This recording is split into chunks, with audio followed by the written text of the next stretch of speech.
Ma'am!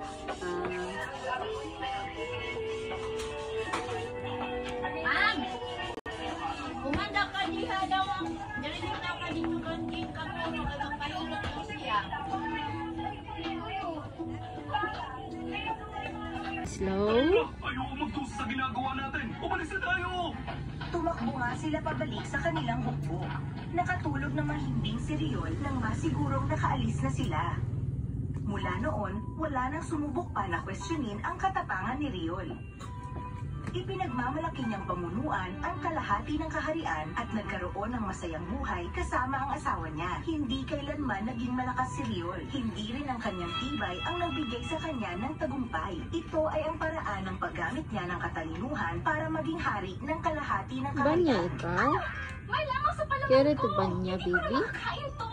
Baby? Hayaan mo nga kung magpalaya Baby sa langaw. Didi? Nagbibigay swerte yan sa akin. Mukhang naging swerte nga naman. Ang lahat ng nangyari sa kanila. Sige. Salong dira, be. Mandarambong, dito. Ya. Bukan to maayong ako, dito maayong mga kapan sa mga bata.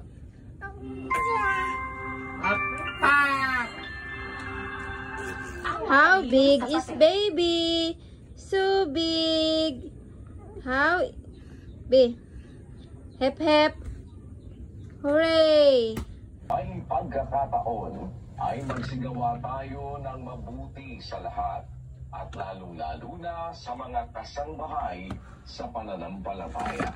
Yung salita po, samantalang tayo'y may pagkakataon.